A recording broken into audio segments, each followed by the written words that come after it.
Good afternoon and most welcome, my dear students, today to my online virtual class. I hope you all are sound in mind and health in this global devastating pandemic situation. At the very beginning of our class today, I advise and request you to maintain the social distance for the greater sake of you and your family. However, আজকে আমরা পৌরনীতি ও সুশাসন দ্বিতীয় পত্রের নবম অধ্যায়ে আমরা আজকে আলোচনা করব। আমরা গত ক্লাসেও এই অধ্যায়ের বিষয় সম্পর্কে আলোচনা করেছি। আজকে আমরা শেষের অংশ সম্পর্কে আলোচনা করব। গত ক্লাসে এই অধ্যায়ে আমরা যে বিষয় সম্পর্কে দেখেছি বা আলোচনা করেছি, আমরা একটু সেই বিষয় সম্পর্কে একটু ফ্ল্যাশব্যাক বা রিক্যাপিং করব, যাতে তোমরা বুঝতে পারো যে আমরা কী পড়েছি গত ক্লাসে। গত ক্লাসের আলোচ্য বিষয়গুলো আমি অত্যন্ত সংক্ষিপ্তভাবে একটু উপস্থাপন করব। আমরা গত ক্লাসে আলোচনা করেছিলাম প্রথম স্টেজে হোয়াট ইজ ফরেন পলিসি, অর্থাৎ বৈদেশিক নীতি কী সে সম্পর্কে আমরা একটা বিস্তারিত আলোচনা করেছি। তারপরে আমরা আলোচনা করেছি what are the elements of foreign policy, অর্থাৎ বৈদেশিক নীতির উপাদানগুলো কী কী, কোন কোন উপাদান বা কোন কোন বিষয়ের উপর ভিত্তি করে একটা রাষ্ট্রের ফরেন পলিসি বা বৈদেশিক নীতি গড়ে ওঠে এবং সেটা একটা শক্ত ভিত্তির উপাদান হয়। তারপর আমরা দেখেছি সিগনিফিকেন্স অফ ফরেন পলিসি, অর্থাৎ এই বৈদেশিক নীতির গুরুত্বটা কী, বৈদেশিক নীতি কী ধরনের গুরুত্বপূর্ণ ভূমিকা পালন করে।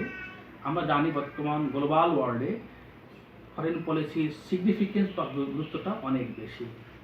তারপরে আমরা দেখেছি ফরেন পলিসি অ্যান্ড বাংলাদেশ, অর্থাৎ বাংলাদেশ এবং এর রাজনৈতিক বৈদেশিক নীতি। 1971 সাল থেকে আজ পর্যন্ত বাংলাদেশ কোন কোন বিষয়ের উপর ভিত্তি করে, কোন কোন বিষয়ের উপর আলোকপাত করে, গুরুত্ব আরোপ করে আজকের যে আমাদের একটা ম্যাচিউরড ফরেন পলিসি, একটা ব্যালেন্স ফরেন পলিসি, এই পর্যায়ে আমরা উপনীত হয়েছি। তারপরে দেখেছি আমরা characteristics of foreign policy of Bangladesh, অর্থাৎ বাংলাদেশের বৈদেশিক নীতির যে বৈশিষ্ট্যগুলো আছে সে সম্পর্কে আমরা স্পষ্টভাবে দেখেছি। আজকে আমরা যে বিষয়ের উপর আলোকপাত করব, today we will discuss on European union. শুরুতে আমরা দেখব আমাদের আজকের যে ক্লাসটা, আজকের যে আলোচ্য বিষয়টা, এই আলোচ্য বিষয় বা ক্লাসে আমরা কোন কোন বিষয়ের উপর আমরা গুরুত্ব আরোপ করব বা কোন কোন বিষয়ের উপর আমরা আলোকপাত করব। So the aspects of our discussion today I will discuss in brief. আজকে আমরা প্রথমে দেখব যে প্রথমে আমরা আলোচনা করব যে ক্যাপশন সম্পর্কে। আজকের ক্যাপশনটা কি, ইউরোপিয়ান ইউনিয়ন। ইউরোপিয়ান ইউনিয়নের যে নামকরণটা, এই সম্পর্কে আমরা প্রথমত আমরা দেখব, আলোচনা করব, আলোকপাত করব। সেকেন্ড স্টেজে আমরা দেখব what is the nature of European Union, অর্থাৎ প্রত্যেকটা সংগঠনেরই কতগুলো নেচার থাকে, পরিধি থাকে, যাকে বলা হয় নেচার অ্যান্ড স্কোপ। আমরা দ্বিতীয় ধারায় বা সেকেন্ড স্টেজে বা সেকেন্ড ফেজে আমরা আজকে দেখব যে what is nature and scope of European union. Third স্টেজে আমরা দেখব economic aspect of European Union, অর্থাৎ আমরা জানি প্রত্যেকটা প্রতিষ্ঠান কিন্তু গড়ে ওঠে কতগুলো পিলারের উপর ভিত্তি করে, যাকে বলে ফাউন্ডেশন অফ অ্যান অর্গানাইজেশন। একদিনে একটা প্রতিষ্ঠান বা একটা সংগঠন গড়ে ওঠে না, এর পিছনে থাকে অনেক ব্যাকগ্রাউন্ড। এই ব্যাকগ্রাউন্ডে থাকে রাজনৈতিক ইস্যু, অর্থনৈতিক ইস্যু, সামাজিক ইস্যু, অনেক ইস্যু নিয়ে কিন্তু একটা প্রতিষ্ঠান গড়ে ওঠে। ঠিক তেমনি করে ইউরোপিয়ান ইউনিয়নের কিন্তু ব্যাকগ্রাউন্ড আছে, এর ফাউন্ডেশন আছে। এই ফাউন্ডেশনে কিন্তু যে ভিত্তিগুলো হচ্ছে তোমার ইকোনমিক এবং পলিটিক্যাল আসপেক্ট। সুতরাং আমরা প্রথমে দেখব economic aspect of European union, second আমরা দেখব political aspect of European Union, অর্থাৎ রাজনৈতিক দিকটি, অর্থনৈতিক দিকটি। তারপরে আমরা দেখব যে কম্পোজিশন অফ ইউরোপিয়ান ইউনিয়ন, অর্থাৎ এই যে একটা প্রতিষ্ঠান ইউরোপিয়ান ইউনিয়নটা, এটি কোন কোন অঙ্গ সংগঠন বা কোন কোন বিষয় নিয়ে এটা গড়ে উঠেছে সেটা আমরা আলোচনা করব। আমরা জানি প্রত্যেকটা সংগঠনের কিন্তু কতগুলো সাব বা কতগুলো তোমার অঙ্গ থাকে। অঙ্গ সংগঠন ভিত্তি করে কিন্তু এগুলো পরিপূর্ণ লাভ করে। আমরা সেই অঙ্গ সংগঠনগুলো কিন্তু দেখব। তারপরে দেখব objective is very important for any organization, কারণ প্রত্যেকটি সংগঠনই কতগুলো উদ্দেশ্য, পারপাস, অবজেক্টিভস থাকে। সেই অবজেক্টিভসের উপর ভিত্তি করে সেই সংগঠনটা তার কার্যক্রম পরিচালনা করে, তার দায়িত্ব পরিচালনা করে এবং তারপর সেটি সফল সংগঠনে রূপ লাভ করে। সুতরাং আজকের যে ইউরোপিয়ান ইউনিয়নটা, আজকের যে সফল এবং শক্তিশালী সংগঠন ইউরোপিয়ান ইউনিয়ন, কারণ এর কতগুলো অবজেক্টিভ আছে, যে অবজেক্টিভগুলো এটা পালন করে থাকে। তারপরে আমরা দেখব কনক্লুশন বা উপসংহার। তাহলে আজকে আমরা এখন শুরু করি আমাদের প্রথম যে টপিকটা বা প্রথম যে আমাদের আলোচ্য বিষয়টা হচ্ছে নেচার অফ ইউরোপিয়ান ইউনিয়ন, অর্থাৎ ইউরোপিয়ান ইউনিয়নের যে প্রকৃতি সম্পর্কে আমরা আলোচনা করব। দেখো, প্রথমত আমরা আসি ক্যাপশনটা, যে ইউরোপিয়ান ইউনিয়ন। যদি আমরা এই যে বিষয়টা দেখি যে ইউরোপিয়ান ইউনিয়নটা যদি আমরা আলোচনা নিয়ে আসি, তাহলে এখানে আমরা দুটো টার্ম পাই বা দুটো ওয়ার্ড পাই। প্রথমটা হচ্ছে কি ইউরোপিয়ান, সেকেন্ডটা হচ্ছে ইউনিয়ন। তাহলে আমরা যদি দেখি ইউরোপিয়ান শব্দটা হচ্ছে অ্যাডজেক্টিভ। ইউরোপিয়ান অ্যাডজেক্টিভ শব্দটা আসছে ইউরোপ থেকে। সংক্ষিপ্তে বলতে গেলে the word European has been derived from the word Europe, অর্থাৎ ইউরোপ থেকে আসছে ইউরোপিয়ান। তাহলে আমরা বুঝলাম যে ইউরোপ হচ্ছে একটা মহাদেশ। এই মহাদেশ সম্পর্কিত বা এই মহাদেশকে নিয়ে একটা বিষয় ইউরোপিয়ান। সেকেন্ড যে স্টেজটা বা সেকেন্ড যে টার্মটা, সেটা হলো ইউনিয়ন। ইউনিয়ন শব্দটার উৎপত্তি হলো ইউনিশন, ইউএনআইএসওএন, ইউনিশন বা ইউনিটি থেকে। ইউনিশন শব্দের অর্থ হলো একত্রিত, একতা বা কম্বিনেশন। তাহলে এই যে টার্ম বা এই টপিকস থেকে কিন্তু আমরা স্পষ্ট একটা ধারণা পাই যে ইউরোপিয়ান ইউনিয়ন অর্থ হলো ইউরোপ মহাদেশের কতগুলো রাষ্ট্রের মধ্যে একটা সংগঠিত একটা একতা বা ইউনিটি, যে ইউনিটি উপর ভিত্তি করে তারা কতগুলো কার্যক্রম পরিচালনা সম্পূর্ণ করে। সুতরাং ইউরোপিয়ান ইউনিয়নটা হলো আবার বলছি, ইউরোপিয়ান ইউনিয়নটা হলো একটা কালেকটিভ, একটা সংগঠন, যে সংগঠনগুলো ইউরোপে অবস্থিত কতগুলো দেশ একত্রিত হয়ে একটা সংগঠন বা অর্গানাইজেশন, সেটা হচ্ছে কি ইউরোপিয়ান ইউনিয়ন।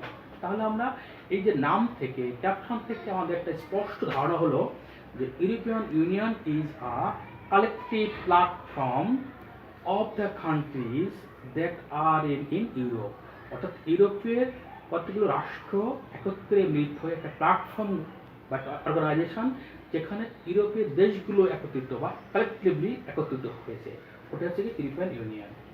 নাম থেকে আমাদের একটা বিষয় খুব স্পষ্ট হয়ে গেল যে যখন আমার মাথায় আসবে যে ইউরোপিয়ান ইউনিয়ন, তখন আমাদের মাথায় একটা পিক্টোরিয়াল ভিউ আসবে। তো ইউরোপিয়ান ইউনিয়নটা হলো ইউরোপ মহাদেশে অবস্থিত কতগুলো রাষ্ট্রের কালেকটিভ একটা প্ল্যাটফর্ম, যেখানে তাদের তাদের স্বার্থ সংশ্লিষ্ট বিষয় নিয়ে কী করে আলোচনা করে বা তারা কার্যক্রম পরিচালনা করে। তাহলে যখন আমরা আসবো, ইউ মিনস ইউরোপের কতগুলো রাষ্ট্রের কালেকটিভ একটা প্রতিষ্ঠান, ক্লিয়ার। দ্বিতীয়ত বা সেকেন্ড স্টেজে আমরা আসি নেচার অফ ইউরোপিয়ান ইউনিয়ন, অর্থাৎ ইউরোপিয়ান ইউনিয়নের যে প্রকৃতিটা আসলে কি। আমাদের জানতে হবে যে এই ইউরোপিয়ান ইউনিয়নটা, এটা অনেক গুরুত্বপূর্ণ একটা প্রশ্ন। অনেক সময় প্রশ্নটা ভাইভাতে করা হয় যে ইউরোপিয়ান ইউনিয়নটা কোন ধরনের প্রতিষ্ঠান, এটা কি ন্যাশনাল, ইন্টারন্যাশনাল না রিজিওনাল। আমরা জানি যে প্রতিষ্ঠান তিন ধরনের প্রকৃতি থাকে একটা প্রতিষ্ঠানে, একটা থাকে ন্যাশনাল, একটা থাকে রিজিওনাল, তার থার্ড কি ইন্টারন্যাশনাল বা গ্লোবাল। তার ইউরোপিয়ান ইউনিয়নটা কোন ধরনের প্রতিষ্ঠান, এটা ন্যাশনাল না, ইন্টারন্যাশনাল না, এটা হচ্ছে রিজিওনাল একটা প্রতিষ্ঠান। কারণ এটা ইউরোপ একটা মহাদেশ, একটা রিজিয়ন, যে রিজিয়নের কয়েকটা দেশ মিলে কালেক্টিভলি তারা কি করলো, একটা প্রতিষ্ঠান বা প্ল্যাটফর্ম বা অর্গানাইজেশন গড়ে তুললো, যেটা হচ্ছে রিজিয়ন ভিত্তিক বা রিজিয়ন বেসড একটা প্রতিষ্ঠান। তাহলে প্রথম নেচার যখন কোনো পরীক্ষায় বা কোনো ভাইভাতে প্রশ্ন করা হয় যে ইউরোপিয়ান ইউনিয়নটা হচ্ছে একটা রিজিওনাল একটা অর্গানাইজেশন, যেটার মূল কাজই, main focus of this European Union is Europe region, অর্থাৎ ইউরোপ রিজিয়নের উপরেই তারা মূলত কার্যক্রমগুলো পরিচালনা করে থাকে।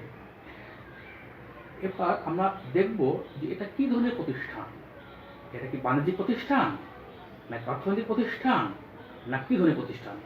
তাহলে ইউরোপিয়ান ইউনিয়নটা হলো একটি রাজনৈতিক অর্থনৈতিক প্রতিষ্ঠান। তাহলে এই যে রাজনৈতিক অর্থনৈতিক প্রতিষ্ঠানটা আমরা কীভাবে বুঝি, যে একটা রাষ্ট্রের যে প্রকৃতি থেকে কিন্তু আমরা বুঝতে পারি যে এটা কোন ধরনের প্রতিষ্ঠান। ইউরোপিয়ান ইউনিয়নটা যে উৎপত্তি বা সৃষ্টির যাত্রা কিন্তু শুরু হয় 1948 সাল থেকে। 1948 থেকে ইউরোপিয়ান ইউনিয়ন প্রতিষ্ঠা করার জন্য বিভিন্ন চুক্তি, বিভিন্ন আলোচনা, বিভিন্ন কমিটি, বিভিন্ন প্রকার চুক্তি মধ্য দিয়ে কিন্তু আজকের একটি শক্তিশালী এবং সফল ইউরোপিয়ান ইউনিয়ন। আজকের যে আমরা শক্তিশালী এবং সফল ইউরোপিয়ান ইউনিয়ন দেখি, এটা কিন্তু একদিনের চেষ্টায় গঠিত হয়নি। এটা 1948 সাল থেকে ধীরে ধীরে বিভিন্ন চুক্তি, বিভিন্ন আলোচনার মধ্য দিয়ে কিন্তু আজকে এটা গঠিত হয়েছে। সুতরাং এই সংগঠনটার দুটো দিক আছে, একটা হচ্ছে যে অর্থনৈতিক দিক, একটা হচ্ছে কি তোমার রাজনৈতিক দিক। তাহলে আমরা প্রথমে আসি এর যে অর্থনৈতিক দিক, ইংলিশে যাকে বলা economic aspect of European union. এই অর্থনৈতিক দিকটা বলতে আমরা কি বুঝবো আর কি। তাহলে প্রথমত ইউরোপিয়ান ইউনিয়নটা হচ্ছে একটা রাজনৈতিক প্রতিষ্ঠান, দ্বিতীয়ত এটা একটা অর্থনৈতিক প্রতিষ্ঠান। তাই অর্থনৈতিক প্রতিষ্ঠান সম্পর্কে যখন বলবো তখন এটা বিষয়গুলো কি সেটা দেখি আমরা। তাহলে এখানে আমরা দেখবো যে economic aspect of European Union. ইকোনমিক অ্যাসপেক্টে প্রথম যে বিষয়টা ইউরোপিয়ান ইউনিয়নটা ফোকাস করে, আলোচনা করে বা তারা কনসেন্ট্রেট করে, বিশেষ করে গুরুত্ব আরোপ করে, সেটা হলো ট্রেড। ট্রেড বলতে আমরা আসলে কি বুঝি, ট্রেডটা কি আসলে? ট্রেড হচ্ছে exchange of goods or services in exchange of currency. তাহলে ট্রেড বলতে আমরা বুঝবো যে যেখানে সেবা এবং পণ্য আছে, যে সেবা এবং পণ্যকে কী করা হয়, টাকার মাধ্যমে এটাকে এক্সচেঞ্জ করা হয়। তাহলে ইউরোপিয়ান ইউনিয়নের এই যে বিশেষ অর্থনৈতিক দিকটা তারা দেখে, ট্রেডটা দেখে যে তাদের মধ্যে ট্রেড হবে গুডস এবং সার্ভিস নিয়ে, যেখানে তারা মাধ্যম হবে কি কারেন্সি। কারণ কারেন্সি হচ্ছে যে কোনো ট্রেডের একটা গুরুত্বপূর্ণ মাধ্যম। ইউরোপিয়ান ইউনিয়নের অর্থনৈতিক দিকটার বিশেষ উল্লেখযোগ্য দিক হলো যে তারা তাদের সদস্য রাষ্ট্রগুলির মধ্যে বাণিজ্যিক বৈষম্য কমে আনবে। যখনই বাণিজ্য বৈষম্য বা ট্রেড ব্যালেন্স আসে, তখনই দুটো বিষয় কিন্তু মাথায় চলে আসে, একটা হলো এক্সপোর্ট আর হলো ইম্পোর্ট। যদি একটা রাষ্ট্রের এক্সপোর্টটা বেশি হয়, ইম্পোর্ট কম হয়, তাহলে সে কী হয়, তার ট্রেডের দিতে এসে ব্যালেন্স পজিশনে থাকে, আর যদি উল্টোটা হয় তাহলে ইমব্যালেন্সে আসে। কিন্তু ইউরোপিয়ান ইউনিয়নের বিশেষ আলোকপাত করে এই দিকটা যে যেন কোনো রাষ্ট্র যেন ট্রেডে ইমব্যালেন্স সাফার না করে, তারা একটা ব্যালেন্স থাকতে চায়। যে আমরা যখন ট্রেড করবো, যদি এক্সপোর্ট ইম্পোর্টটা আমাদের সদস্য রাষ্ট্রগুলির মধ্যে ব্যালেন্স মেনটেন করা হয়, ইমব্যালেন্স তৈরি না হয়। Imbalance always creates inequality and disparity, এটা কিন্তু আর চায় না। সেকেন্ড যেটা অর্থনৈতিক দিক, সেটা হচ্ছে কারেন্সি। কারেন্সি মানে কি, মুদ্রা। ইউরোপিয়ান ইউনিয়নের সদস্য রাষ্ট্রগুলোর মধ্যে কিন্তু একটা ইউনিক কারেন্সি আছে। এই ইউনিক কারেন্সিটাকে বলা হয় তাদের, এটা হচ্ছে তোমার ইউরো।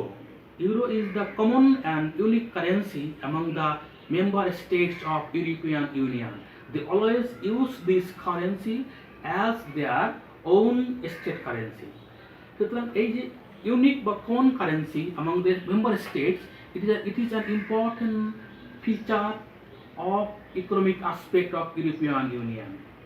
তার আরও দেখে এই অর্থনৈতিক দিকগুলো আরও একটা দিক আছে, যেটা হচ্ছে যে price R inflation.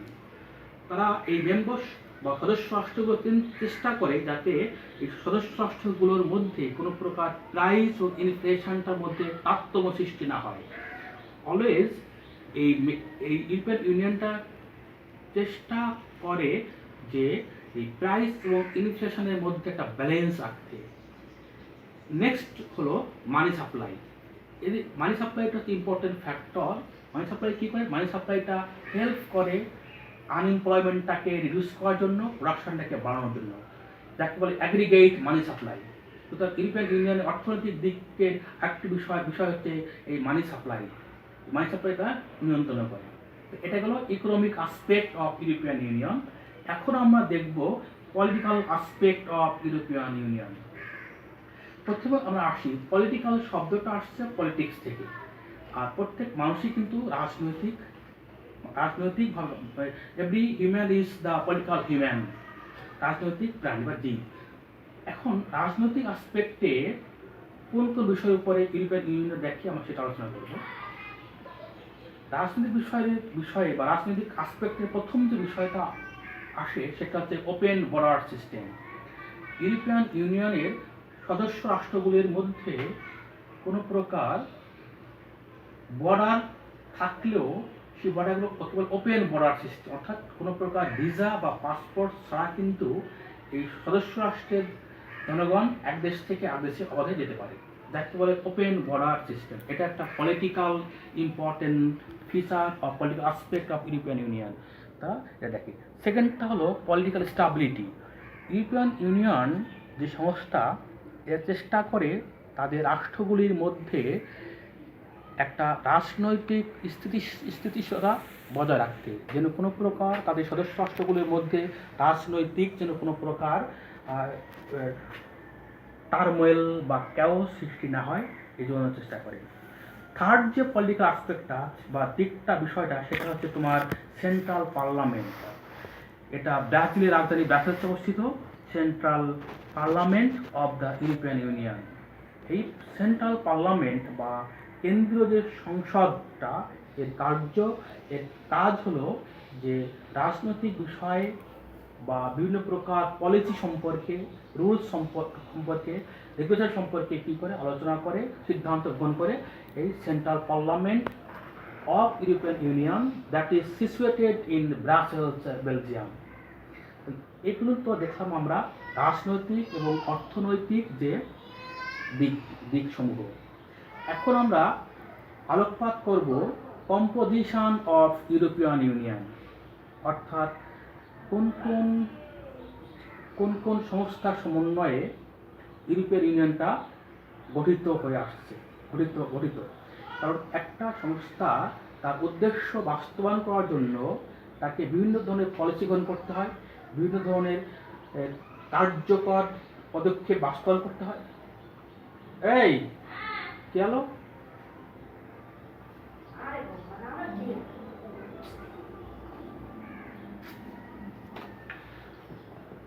Warming. Unable to use flash battery, power low. কিছে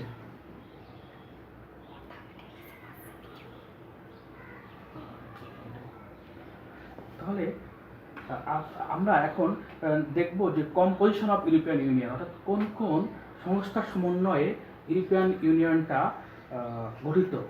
অর্থাৎ একটা সংস্থা যখন তার বিভিন্ন প্রকার কার্যাবলী বা তার ফাংশনগুলোকে বাস্তবায়ন করে, তখন সে কী করে, তার বিভিন্ন প্রকার অঙ্গ সংগঠনের মাধ্যমে কিন্তু সেটা বাস্তবায়ন করে।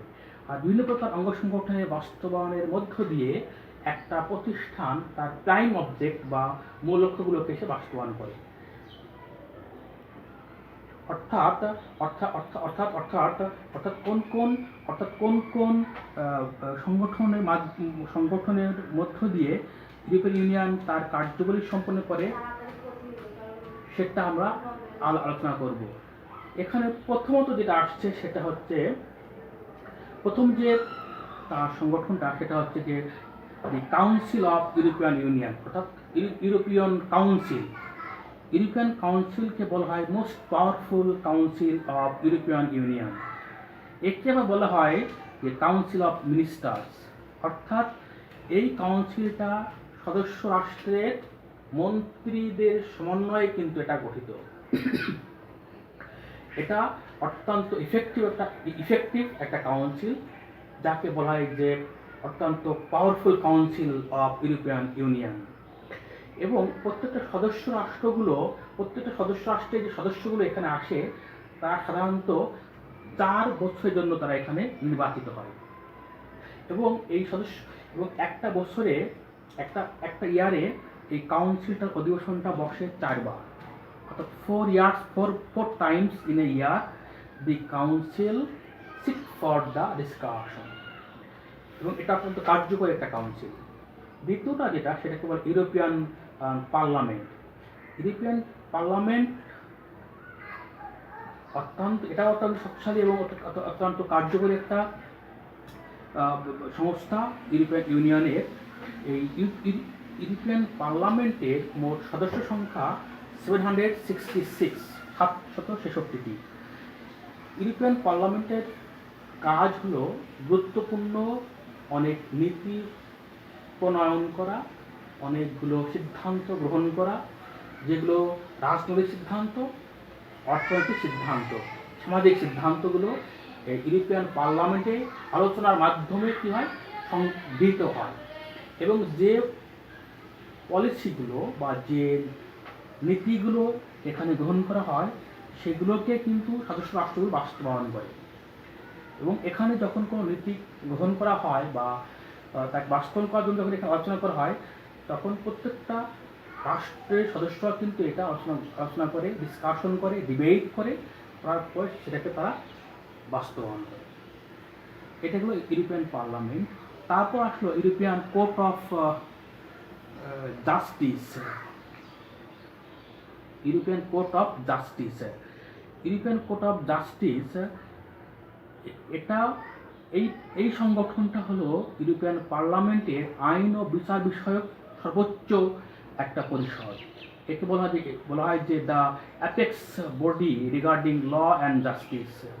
অর্থাৎ এই apex body regarding law and justice, এই বডিটা ইউরোপের বিভিন্ন প্রকার ল অ্যান্ড অর্ডার, বিভিন্ন প্রকার টাইম, বিভিন্ন প্রকার ডিসপ্যারিটি, বিভিন্ন প্রকার কনফ্লিক্ট, বিভিন্ন প্রকার ক্যাওসকে সমাধান করার জন্য, সেটেল করার জন্য এই ইউরোপিয়ান কোর্ট অ্যান্ড জাস্টিস গুরুত্বপূর্ণ ভূমিকা পালন করে। European court of justice plays an important role to settle the disputes among the member state of European union.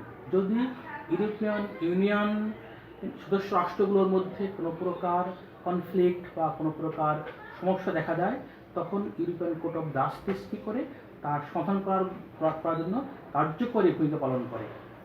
এখন আমরা দেখব যে objective of the European Union. অর্থাৎ আমরা আগেই বলেছি যে প্রত্যেকটা সংগঠন কী করে, প্রত্যেকটা সংগঠনেই তার কতগুলো অবজেক্টিভস, কতগুলো পারপাস বা ইন্টেনশন যাকে আমরা বলি, সেগুলো নিয়ে কিন্তু এটা যাত্রা শুরু করে, রাইট? ঠিক ইউরোপিয়ান পার্লামেন্টও কিন্তু এর ব্যতিক্রম নয়। ইউরোপিয়ান ইউনিয়ন কিন্তু ব্যতিক্রম নয়। ইউরোপিয়ান ইউনিয়নেরও কতগুলো অবজেক্টিভ আছে, ইন্টেনশন আছে, পারপাস আছে, যেগুলো নিয়ে কী করে এটা কার্যকর ভূমিকা পালন করে বা সামনের দিকে এগিয়ে যায়। এই অবজেক্টিভগুলোকে সামনে রেখেই কিন্তু এরা অনেক নীতি প্রণয়ন করে, বিভিন্ন সংগঠন তৈরি করে সেটাকে বাস্তবায়ন করে। তাহলে আমরা এখন দেখো যে অবজেক্টিভগুলো কী কী আসলে। এই অবজেক্টিভগুলোর মধ্যে প্রথম যে অবজেক্টিভটা, সেটাকে বলা হয়, সেটা হচ্ছে peace and prosperity among the member states of European Union. অর্থাৎ double P. First P for peace, second P for prosperity, অর্থাৎ শান্তি এবং সমৃদ্ধি। ইউরোপিয়ান ইউনিয়নের সদস্য রাষ্ট্রগুলো জানে বা তারা অনুধাবন করে, তারা রিয়ালাইজ করে যে piece and prosperity goes all together. অর্থাৎ যেখানে শান্তি আছে, যেখানে স্টেবিলিটি আছে, সেখানেই কী আছে, সেখানে প্রসপারিটি আছে, অর্থাৎ সেখানেই উন্নয়ন আছে। এই পিস এবং প্রসপারিটিটাকে তারা সামনে রেখেই তাদের কার্যগুলি কিন্তু পরিচালনা করে থাকে। তার প্রথমে দেখে যে আমাদের সদস্য রাষ্ট্রগুলির মধ্যে আমরা পিস মেনটেন করব, শান্তি আমরা রক্ষা করব, আর এই শান্তির মধ্যে দিয়ে আমাদের প্রসপারিটি বা উন্নয়নটা কিন্তু অত্যন্ত তড়িৎ বেগে সামনের দিকে এগিয়ে যাবে। তো সুতরাং তাদের লক্ষ্যই হচ্ছে, প্রথম যে লক্ষ্যটা হচ্ছে যে পিস এবং প্রসপারিটি মেনটেন করা। দ্বিতীয় যে উদ্দেশ্যটা বা অবজেক্টিভটা, সেটা সোশ্যাল জাস্টিস, অর্থাৎ সামাজিক ন্যায় বিচার বা সামাজিক ন্যায় পরায়ণতা। যেন এদের মূল বাণীটা হলো, এই ক্ষেত্রে তারা খেয়াল করে বা তারা বেশি করে কনসেন্ট্রেট করে যে কোনো প্রকার ডিসপ্যারিটি, বৈষম্য থাকবে না। অর্থাৎ তারা বলে থাকে যে no disparity based on caste, colour, creed or religion, অর্থাৎ ধর্ম, বর্ণ, গোত্র এর উপর ভিত্তি করে কোনো প্রকার বৈষম্য যেন না থাকে, সেটাকে বিরোধ করাই কিন্তু এই ইউরোপিয়ান পার্লামেন্টের একটা উদ্দেশ্য। তারা কোনো ক্রমেই কোনোভাবেই এই কাস্ট, কালার, জেন্ডার, বায়াসটাকে তারা কখনো মেনে নিতে পারে না, বা এইগুলোকে তারা কী করে, এগুলোকে তারা এই ডিসপ্যারিটিগুলোকে অপসারণ করে কীভাবে সামনের দিকে এগিয়ে যাওয়া যায়, সেটার দিকে তাদের মূল লক্ষ্য। থার্ড যেটা, সেটা হচ্ছে ইকুইটি অ্যান্ড ইকুয়ালিটি, যেটা আমি আগেই বললাম, একই ধরনের যে বৈষম্যহীন একটা সমাজ ব্যবস্থা নির্মাণ করা হলো ইউরোপিয়ান ইউনিয়নের একটা উদ্দেশ্য। তারা বৈষম্যহীন, শোষণহীন একটা সুন্দর সমাজ ব্যবস্থা সেখানে গড়ে তুলতে সক্রিয়।